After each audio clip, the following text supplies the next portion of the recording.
پڑھیے سورہ بقرہ آیت نمبر 189. قرآن کیا کہتا ہے؟ قرآن یہ کہتا ہے لیس البر بأن تأتوا البیوت من ظہورها ولكن البر یأتی البیوت من ابوابها. قرآن کہتا ہے نیکی یہ نہیں ہے، یہ اچھی بات نہیں ہے کہ کسی کے گھر میں چھت پھاند کے داخل ہو جاؤ. توجہ توجہ. میرا ایک دوست تھا، مثلا مثال دے رہا ہوں، ایک دوست تھا بڑا گہرا دوست، روزانہ بیٹھتا تھا، دیر رات تک گفتگو ہوتی تھی. ایک دن ایسا ہوا روزانہ آتا تھا، میں استقبال کرتا تھا، دروازہ کھولتا تھا، اندر آتے تھے، میرے پاس بیٹھتے تھے، گفتگو ہوتی تھی. ایک رات ہم بیٹھے تھے، ایک دم سے آہٹ محسوس ہوئی. ارے بھائی کون ہے؟ دیکھا تو صحن میں دوست کھڑا ہے. میں نے کہا ارے تم یہاں کیسے آ گئے؟ کہ یہ دیواریں پھاند کے آیا ہوں. کہا دیوار پھاند کے کیوں آئے؟ کیا ناراض نہ ہو، گلدستہ لایا ہوں آپ کے لیے، تحفہ لایا ہوں. کیا ہوگا؟ گلدستہ چھین کے اسی کے منہ پہ مارا جائے گا، دست و گریباں ہو جائے گا. آپ کو تمیز نہیں ہے؟ کسی شریف گھر کے اندر دیوار پھاند کے نہیں آیا جاتا. توجہ. ساری دوستی ختم، ساری محبتیں ختم، لڑائی شروع ہو جائے گی، جھگڑے ہو جائیں گے، دشمنی میں تبدیل ہو جائے گی. کیوں؟ دروازہ چھوڑ کے دیوار پھاند کے آیا ہے. اللہ کے رسول نے کہا مجھ سے اگر محبت کا دعویٰ کرتے ہو، من اراد العلم فلیأتی الباب، تو اسے چاہیے دیواریں پھاند کے نہ آئے. بنا لو کھڑکیاں، بنا لو دیواریں، بنا لو چھت. لیکن قرآن کہتا ہے یہ اچھی بات نہیں ہے کہ کسی کے گھر کے اندر تم دیوار پھاند کے آ جاؤ، چھتیں پھاند کے آ جاؤ، بلکہ نیکی یہ ہے کہ تم اس کے دروازے سے داخل ہو. قرآن کی آیت پڑھ لیجئے نا، 189 نمبر آیت. کیا کہتے قرآن؟ دروازے سے داخل ہو. اور آپ کی بیداری کے لیے یہ جملہ یہاں کہہ دوں تاکہ حق ادا ہو. ایت اللہ مشہدی مجلس پڑھ رہے تھے، مجمع تھا آپ جیسے چاہنے والوں کا. مجلس پڑھتے ہوئے آپ نے فرمایا کہ اللہ کے رسول کے پاس 12,000 مرتبہ جبرائیل آئے. توجہ. اللہ کے رسول کے پاس 12,000 مرتبہ جبرائیل آئے. مجمع سے ایک 80 سال کا بزرگ کھڑا ہوا اور کھڑے ہو کے سوال کیا کہ ایت اللہ مشہدی ہمیں یہ کیا بتاتے ہو کہ جبرائیل رسول کے پاس کتنی دفعہ آئے؟ ہمیں یہ بتاؤ علی کے پاس جبرائیل کتنی دفعہ آئے؟ توجہ توجہ. علی کے پاس جبرائیل کتنی دفعہ آئے؟ ایت اللہ نے کہا یہ کون سی بات ہے؟ فکر میں پڑ گئے. ارے جبرائیل تو آتے تھے وحی لے کر، جبرائیل کا علی سے کیا کام ہے؟ جبرائیل وحی لاتے تھے رسول پر. یہاں تو بس اتنا ہی بتا سکتا ہوں کہ 12,000 مرتبہ رسول کے پاس آئے. کہا نہیں، مجھے بتاؤ علی کے پاس کتنی دفعہ آئے. خاموش ہوئے. لیکن خود کہتے ہیں کہ مشکل کشا نے سہارا دیا اور رسول کی ایک حدیث یاد آ گئی اور فوراً کہا 24,000 مرتبہ جبرائیل علی کے پاس آئے. اللہ اکبر. 24,000 مرتبہ. اب بزرگ نے سوال کیا بھئی یہ کیسے ممکن ہے؟ ہوتا ہے نا کبھی مجمع کہتا ہے مول صاحب یہ بتائیے ذرا فضائل پڑھ دیجئے گا مثلا، اور جب پڑھتے ہیں تو پھر کہتے کہاں سے پڑھا؟ پہلے کہتے پڑھیے، اور جب پڑھ دیتے اپنے کہاں سے پڑھ دیا، یہ تو نئی بات ہو گئی. اب بزرگ نے الٹا سوال کیا یہ کہاں سے پڑھ دیا آپ نے کہ 24,000 مرتبہ علی کے پاس آئے؟ کہ اللہ کے رسول نے بتایا ہے. کہ کیا بتایا ہے؟ کہ اللہ کے رسول نے بتایا انا مدینۃ العلم وعلی بابھا، میں شہر علم ہوں، علی اس کا دروازہ ہے. جب کوئی انسان گھر کے اندر آتا ہے تو دروازے سے 2 مرتبہ داخل ہوتا ہے، 1 مرتبہ آتا ہے، 1 مرتبہ جاتا ہے. اگر 12,000 بار رسول کے پاس آئے تو علی کے پاس 24,000 بار آئے. صلوات پڑھ دے محمد و آل محمد پر.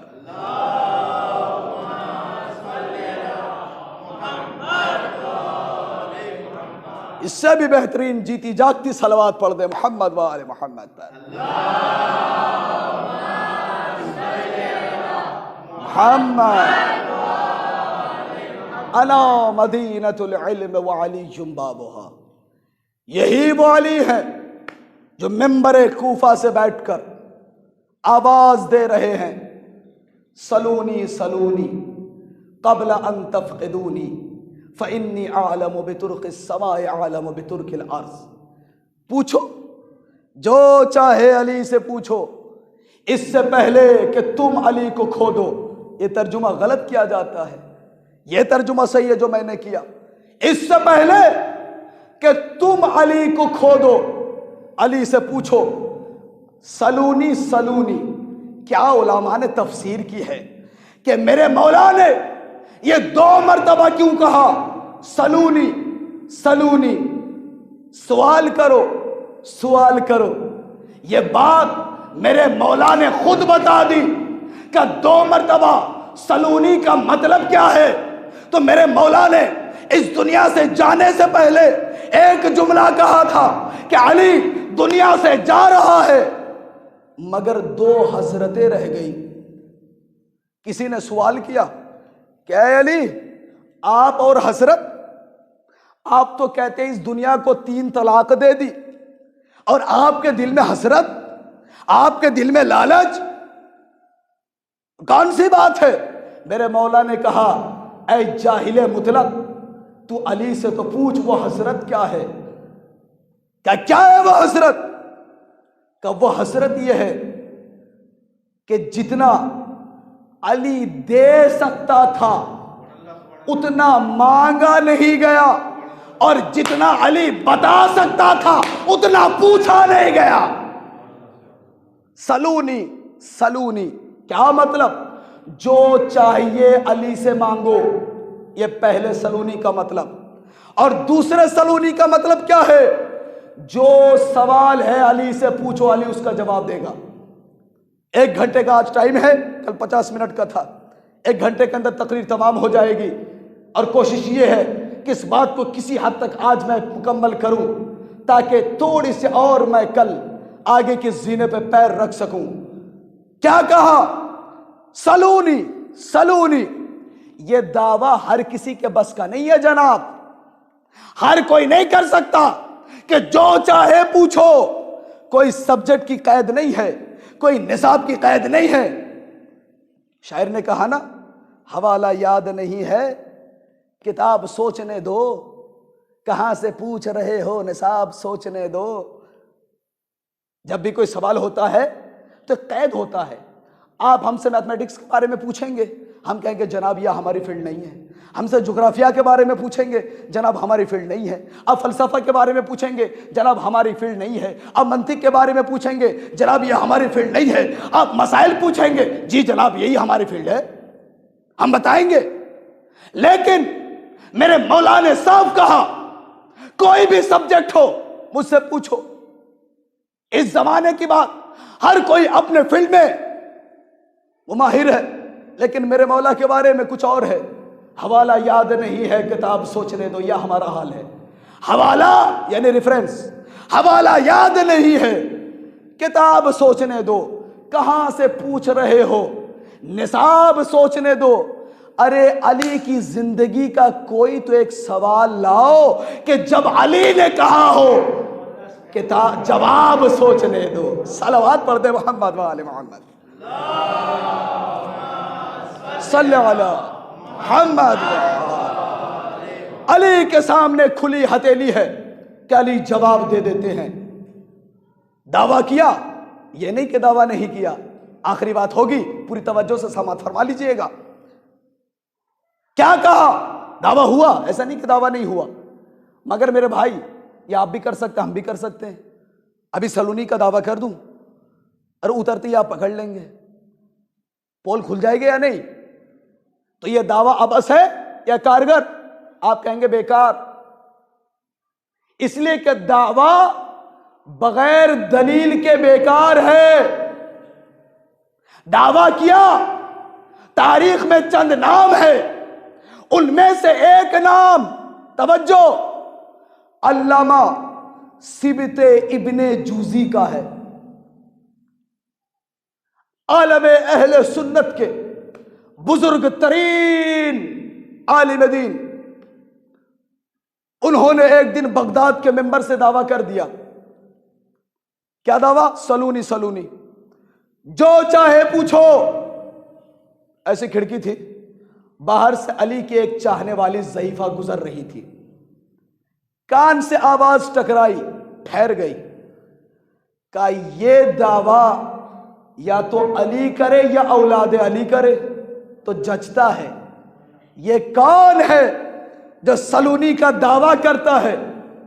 مسجد کے اندر آ گئی اور آ کے کہا اے علامہ سبط ابن جوزی، یہ جو تم نے دعویٰ کیا ہے کیا دلیل بھی دو گے؟ کہا پوچھ تو صحیح. کہا ٹھیک ہے، سوال کروں؟ کہاں سوال کر. اس ضعیفہ نے، بزرگ عورت نے سوال کیا کہ مجھے بتاؤ.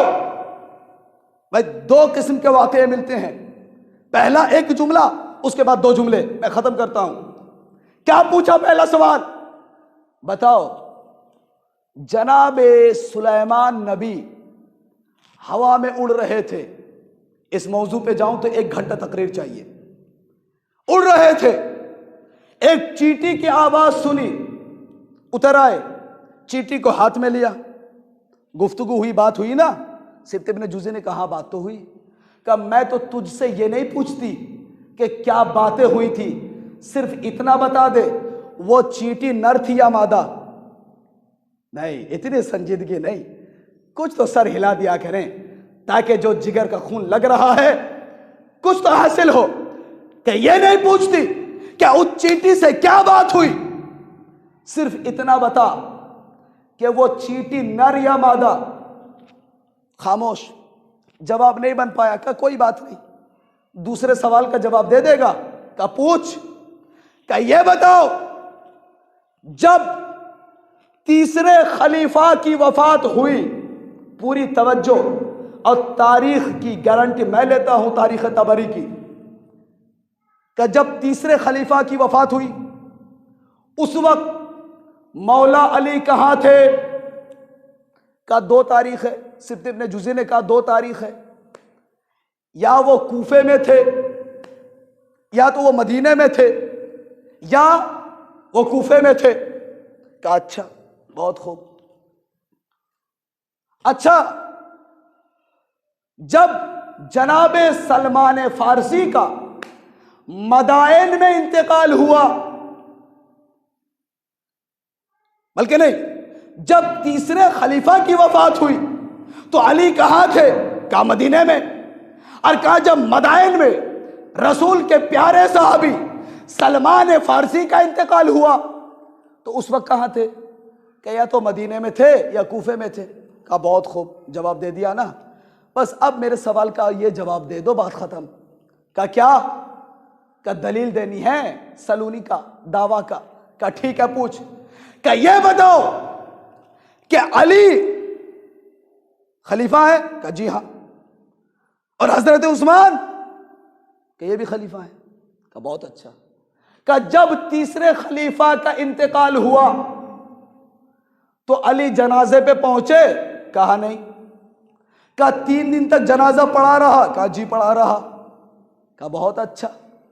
اب جب مدائن میں سلمان کا انتقال ہوا تو علی مدینے میں تھے یا کوفے میں؟ علی شریک ہوئے؟ کہا ہاں. نماز کس نے پڑھائی؟ کہا علی نے پڑھائی. توجہ توجہ، علی نے پڑھائی. کہا بس اتنی سوال کا جواب دے دے، یا تو تیسرا خلیفہ مومن نہیں تھا جو علی نماز پڑھانے نہیں گئے یا شریک نہیں ہوئے، اور اگر یہ بات غلط ہے تو پھر یہ بتا نعوذ باللہ کہ علی مومن نہ تھے جو کہ ایک مومن کے جنازے میں شریک نہیں ہو رہے تھے. ہے سوال ہے نا. جو علی مدینے سے مدائن کا سفر کر کے جا سکتے ہیں سلمان کے جنازے میں، وہ تیسرے خلیفہ کے جنازے میں کیوں نہیں آئے؟ پریشان ہو گئے کہ پہلا خلیفہ، یہ تیسرا خلیفہ ٹھیک ہے یا چوتھا خلیفہ ٹھیک ہے؟ اب سبط ابن جوزی پھنس گئے، اس لیے کہ دونوں کے متعلق ایک سا عقیدہ کہ دونوں حق پہ. اب جواب دے تو کیا دے؟ اب پلٹ کے جب جواب نہیں بن پایا تو کہنے لگے کہ اے بڑھیا، اگر تو شوہر کی اجازت سے باہر آئی ہے تو تیرے شوہر پہ لعنت ہو، اور اگر تو اپنی مرضی سے آئی ہے تو تجھ پہ لعنت ہو۔ پلٹ کے اس بڑھیا نے کہا اے سبط ابن جوزی، بس اب میرے سوال کا جواب دے دے کہ اگر کوئی عورت اپنے شوہر کے اجازت کے بغیر جنگ جمل میں علی کے مقابل آ جائے، اس کے بارے میں تیرا کیا فتویٰ ہے؟ صلوات پڑھ دے محمد و آل محمد پر۔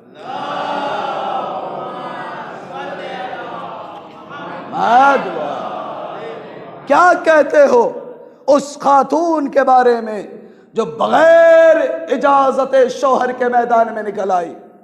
یہ ہے سلونی کا دعویٰ کرنا۔ اب سمجھ میں آیا میرے مولا کا علم کیا ہے؟ تو جب یہ میرے مولا کا علم ہے تو سنو زہرا کون ہے؟ یہی علی ہے۔ مدینے کے کام سے فارغ ہو کے پلٹے، جیسے ہی گھر کے اندر داخل ہوئے جلدی سے بلایا، فاطمہ ادھر آؤ۔ بی بی نے سارا کام چھوڑا، دوڑ کے آئی، قریب بیٹھی، دو زانو ہو کر، اس لیے کہ وقت کا امام ہے علی، اوپر سے شوہر ہے، قریب آ کے بیٹھی، دو زانو ہو کے بیٹھی۔ میرے مولا نے کہا فاطمہ آؤ، میں تمہیں آج کائنات کے راز کے بارے میں بتاتا ہوں۔ توجہ، میں کائنات کے راز کے بارے میں بتاتا ہوں۔ بی بی سیدہ نے کہا میرے شوہر، میرے آقا، میرے مولا، میرے سردار، میرے سید، میرے امام، آپ جو کہیں گے وہ تو سننا میرے لیے واجب ہے، لیکن اگر اجازت ہو تو آپ سے پہلے وہ راز میں آپ کو بتا دوں۔ نہیں نہیں نہیں، وہ راز جو آپ مجھے سنانے والے ہیں، کیا وہ راز میں آپ کو بتا دوں؟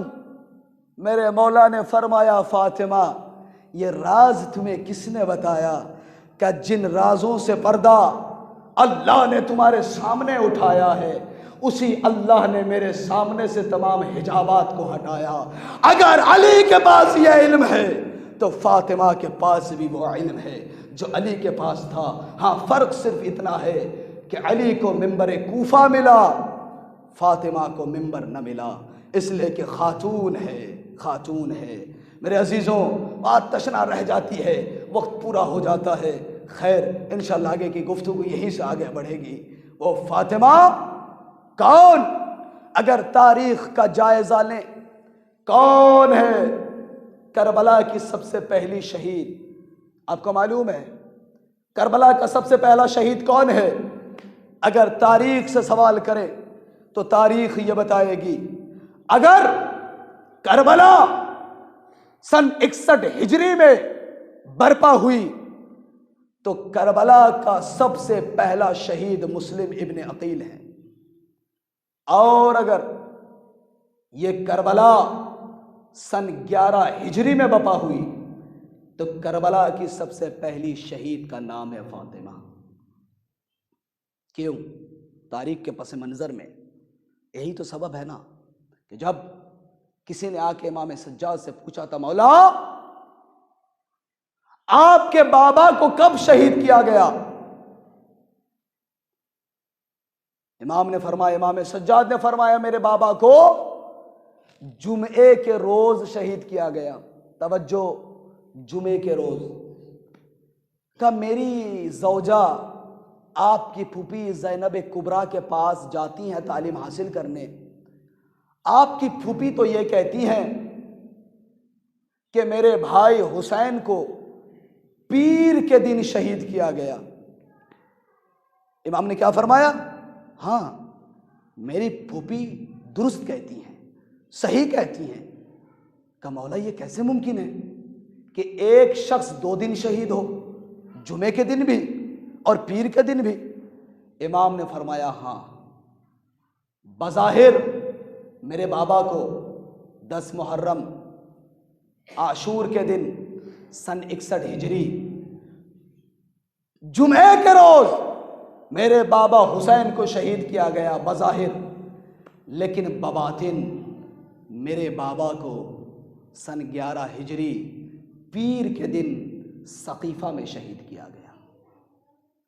میرا بابا حسین کربلا میں نہیں سقیفہ میں شہید ہوئے۔ یہ تاریخ ہے، تاریخ۔ اگر یہی دلیل ہے تو آپ کو کہنا پڑے گا اس کربلا کی سب سے پہلی شہید کا نام ہے فاطمہ۔ ولایت اور امامت کے ڈیفینڈر اور پروٹیکٹر اور محافظہ کو فاطمہ کہتے ہیں۔ سب سے پہلی شہیدہ فاطمہ ہے۔ ایسا لگتا ہے زہرا کی زندگی کو پڑھ کر کہ جیسے زہرا کو بھیجا ہی گیا تھا ولایت کی حفاظت کے لیے، امام کی حفاظت کے لیے۔ ایسے تاریخ سے محسوس ہوتا ہے۔ یہی وجہ ہے کہ جب زہرا اس دنیا سے جانے لگی، جہاں علی کے دشمن اس دنیا میں موجود تھے، وہ سارے دشمن زہرا کے دشمن ہو گئے، ورنہ زہرا سے کوئی خاص دشمنی نہ تھی۔ دشمنی اس لیے ہے، یہی ہے نا تاریخ میں، کربلا کیوں بپا ہوا؟ بغضاً لابیک، اے حسین تم سے دشمنی نہیں ہے، دشمنی تو تمہارے بابا سے ہے۔ یہی وجہ ہے اے زہرا، دشمنی تم سے نہیں ہے، تمہارے شوہر سے ہے۔ علی کی وجہ سے مدینے کا ہجوم سمٹ کر زہرا کے دروازے پہ آ گیا۔ ہاں، نہ درے رسول، کون ہے باب مدینہ؟ ابھی آپ نے سنا، کون ہے دروازہ اس شہر کا؟ علی۔ نہ اس کا احترام ہوا اور نہ زہرا کے دروازے کا احترام ہوا، نہ باپ کے دروازے کا اکرام اور نہ بیٹی کے دروازے کا احترام۔ اللہ اکبر۔ تنہا چھوڑ دیا زہرا کو۔ رونے کے دن ختم ہوتے جا رہے ہیں اور آپ پرسہ دینے کے لیے آمادہ ہیں۔ عزادارو، یہ زہرا جن کو دنیا نے تنہا چھوڑ دیا گریا کرتی ہیں ایسا گریا بابا کے بعد کہ گھر سے نکلتی ہیں، بقیع میں جاتی ہیں، روتی ہیں زہرا ایک درخت کے کنارے بیٹھ کر۔ ایک دن جب زہرا پلٹ کے آئیں تو علی نے دیکھا زہرا کے چہرے کا رنگ اور جلد کا رنگ کالا پڑ گیا ہے۔ پوچھا بی بی کیا ہوا؟ یہ تمہارے رنگ متغیر کیوں ہے، بدلتا کیوں ہے؟ کہا اے علی، جہاں پہ بیٹھ کے میں رویا کرتی تھی مسلمانوں نے اس درخت کو بھی کاٹ دیا۔ آج پورا دن زہرا دھوپ میں بیٹھ کے بابا کو روتی رہی۔ اجرکم علی الزہرا۔ عزادارو، زہرا نے جو ہمیشہ مجلس حسین میں پرسہ لینے کے لیے خود آتی ہیں، یقین ہے وہ جو زہرا کا پرسہ لینے کے لیے زینب و کلثوم آئی ہوں گی، حسنین آئے ہوں گے، علی مرتضیٰ آئے ہوں گے، وقت کا امام آئے ہوں گے اور سب بیٹھے ہوں گے، پرسہ دو میری جدہ فاطمہ کا پرسہ دو، کوئی کہتے ہیں میری اماں فاطمہ کا پرسہ دو، رسول یہ کہہ رہے ہوں گے میری بیٹی فاطمہ کا پرسہ دو۔ حجرکم علی اللہ۔ لو عزادارو، یہ فاطمہ ہے، بس یہی فاطمہ جس کو نہ گھر میں رونے دیا گیا، کبھی کہا گیا یا تو دن کو روئے یا رات کو روئے۔ کیوں؟ اس لیے کہ ہمارے آرام میں خلل پڑتا ہے، اور جب باہر رونے لگی تو درخت کو کاٹ دیا گیا، اتنا تنہا کر دیا گیا زہرا کو کہ اسی لیے تو روایت ملتی ہے کہ بعد رسول جب ظلم ہونے لگا تو سب نے ساتھ چھوڑ دیا۔ جب سب نے ساتھ چھوڑا تو روایت یہ کہتی ہے کہ بلال نے بھی ساتھ چھوڑ دیا۔ مگر بلال نے کیوں ساتھ چھوڑا؟ اس لیے کہ بلال سے برداشت نہیں ہو رہا تھا، یہ مؤذن رسول تھا نا، رسول بہت محبت کرتے تھے، چھوڑ دیا کہ مجھ سے برداشت نہیں ہوتا، اس لیے کہ اتنا احترام۔ اس دروازے پہ رسول نے 6 مہینے تک سلام کیا اور اسی دروازے پہ آ کے مسلمانوں نے آگ لگا دی، مجھ سے برداشت نہیں ہوتا، چھوڑ دیا اور عہد کیا کہ میں اب کبھی رسول کے بعد اس محراب میں کھڑے ہو کے اذان نہ کہوں گا۔ یہ شرعی عہد کیا اور قسم کھا کے بلال نکلے اور دن کے دن مدینے سے باہر نکلے، شام پہنچے۔ جب شام ہو گئی، شام میں پہنچ کر لیٹے، آنکھ لگ گئی۔ جب آنکھ لگی نا آزادارو، تو بلال نے خواب میں رسول خدا کو دیکھا۔ کیا دیکھا؟ رسول کی آنکھوں سے اشک جاری ہے، بال الجھے ہوئے ہیں، ماتم کر رہے ہیں کہ اے بلال، سب نے زہرا کو چھوڑ دیا، کیا تم نے بھی ساتھ چھوڑ دیا؟ اللہ اکبر۔ بلال اٹھے، نیند پوری نہیں ہوئی، گھبرائے، کہا یہ تو نے بڑا غلط کام کیا بلال۔ بلال نے اپنے ضمیر سے سوال کیا کہ آج تو زہرا کو سب سے زیادہ تیری ضرورت ہے، جہاں پورے مدینے ساتھ چھوڑ دیا۔ اے بلال، تو نے کیوں ساتھ چھوڑا؟ وہاں سے جلدی چلے۔ مدینہ داخل ہوئے۔ جب مدینے والوں نے بلال کو پھر سے دیکھا، سب نے نعرہ تکبیر بلند کیا۔ بلال آ گئے، بلال آ گئے، ہمارے سردار آ گئے، مؤذن رسول آ گئے، سید آ گئے، ارے سب سے بڑے صحابی آ گئے۔ سب نے نعرہ بلند کیا۔ بلال نے کسی کی بات نہیں سنی۔ کہاں چلے معلوم ہے؟ در زہرا کی طرف بڑھے۔ زہرا کے گھر کے 2 دروازے، ایک باہر کی طرف کھلتا ہے، ایک مسجد کی طرف کھلتا ہے۔ یہ دیکھا کہ سب بلال کی طرف دوڑ رہے ہیں، بلال در زہرا کی طرف دوڑتے ہیں۔ کیا دیکھا کہ در زہرا سے 2 چھوٹے چھوٹے بچے نکلے، ایک کا نام حسن ہے، ایک کا نام حسین ہے۔ بلال دوڑے، حسنین نے کہا ارے میرے چچا بلال آ گئے۔ بلال دوڑے، حسن کو ایک کندھے پہ بٹھایا،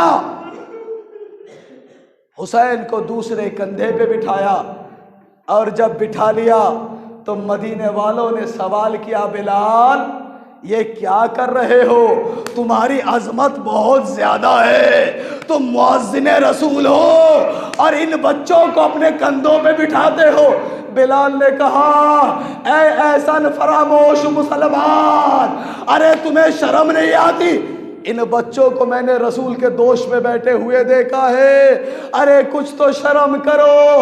اتنے میں لوگوں نے خواہش کی بلال بڑے دنوں بعد آئے ہو، اذان کہو۔ بلال نے کہا نہیں، میں نے قسم کھائی ہے اذان نہ کہوں گا۔ 2 جملے اور کلیجہ کانپ جائے گا کہ میں اذان نہ کہوں گا۔ تھک گئے لوگ، بلال نے اذان نہیں کہی۔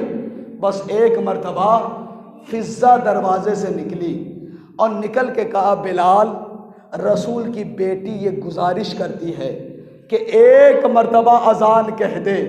بلال نے فضہ سے کہا فضہ جا کے بی بی کو اتنا بتا دو کہ میں نے شرعی قسم کھائی ہے کہ میں رسول کے بعد اب کبھی اذان نہ دوں گا۔ جیسی فضہ اندر گئی، بلال کے ذہن میں ایک حدیث آ گئی، ارے میں نے قسم تو کھائی ہے رسول کے نام پر، لیکن رسول کی یہ بھی تو حدیث ہے فاطمہ تو بضعۃ منی، فاطمہ میرا ٹکڑا ہے۔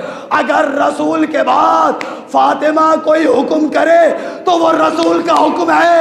بس اس کے بعد کہا فضہ بی بی سے کہو میں اذان کے لیے تیار ہوں۔ دوڑ کے آئے، گلدستہ اذان پہ پہنچے، اذان شروع کی۔ بلال نے کہا اللہ اکبر، آواز بی بی کے کان میں گئی۔ ایک مرتبہ بی بی نے وضو خانے کو دیکھا اور بی بی نے کہا بابا جلدی وضو کریے، بلال اذان کہہ رہے ہیں۔ بس تھوڑی دیر کے بعد بلال نے کہا اشہد ان لا الہ الا اللہ۔ بی بی نے عصا اٹھایا اور عصا اٹھا کے چلی۔ کہا بابا لیجیے آپ کا عصا، مسجد میں جائیے، نماز پڑھائیے۔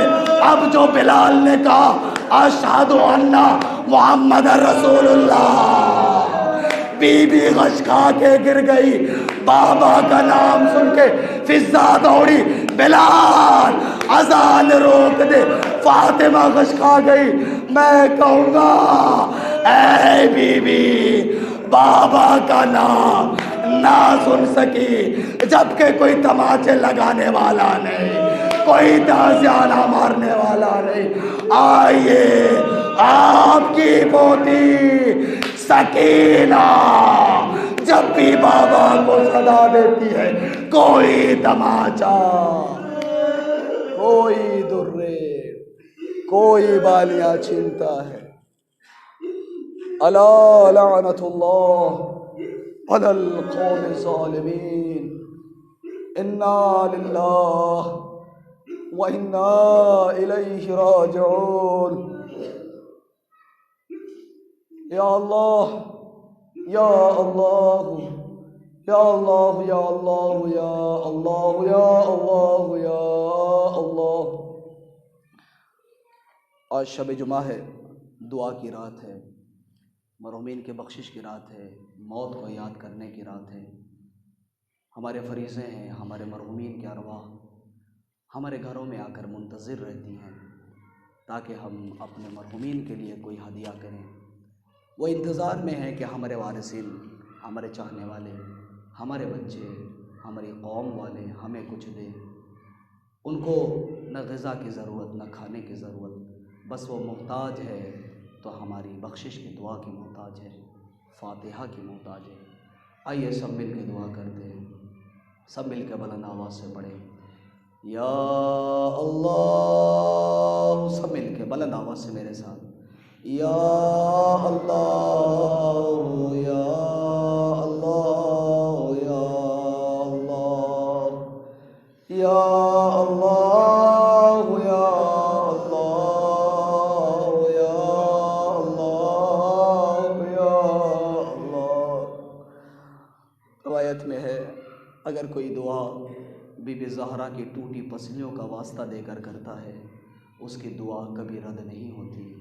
آئیے ہم انہی ٹوٹی پسلیوں کا واسطہ دے کر اللہ کی بارگاہ میں دعا کرتے ہیں، پروردگار تیری بارگاہ میں بی بی زہرا سلام اللہ علیہ کے ٹوٹی پسلیوں کا واسطہ، میرے معبود اس بازو کا واسطہ جو تیری دین کی دفاع میں کٹ گئے، ان گلوے علی اصغر کا واسطہ، سینہ علی اکبر کا واسطہ، قاسم کے لاش کے ٹکڑوں کا واسطہ، معبود گردن صغیر کا واسطہ، معبود سر حسین کا واسطہ، ردائے زہرا و ردائے زینب و کلثوم کا واسطہ، اے میرے اللہ ہمارے تمام تر گناہوں کو معاف فرما، میرے اللہ ہماری تمام تر نیک خواہشات کو پوری فرما، اے میرے اللہ ہمارے درمیان اگر کوئی مقروض ہے پروردگار عالم ان کے قرضوں کو غیب سے ادا فرما، اے میرے اللہ ہم سب کے جائز حاجات کو پوری فرما، اے اللہ ہم سب کو حلال کھانے کی اور حرام سے بچنے کی توفیق عنایت فرما، اے میرے اللہ ہم سب کی تجارت میں اور مزید برکت عنایت فرما، اے میرے اللہ یہ شب جمعہ ہے، اے میرے خدا ہماری عبادتوں کو اپنی بارگاہ میں قبول فرما، ہمارے والدین کی مغفرت فرما، اے اللہ ہمارے مرحومین کی مغفرت فرما، اے میرے اللہ ہمارے مرحومین کے قبروں میں زیادہ سے زیادہ تو اپنی جانب سے رحمت نازل فرما، ان کی بخشش فرما، ان کی مغفرت فرما، اے اللہ بحق محمد و آل محمد ان سب کو شفاعت اہل بیت نصیب فرما۔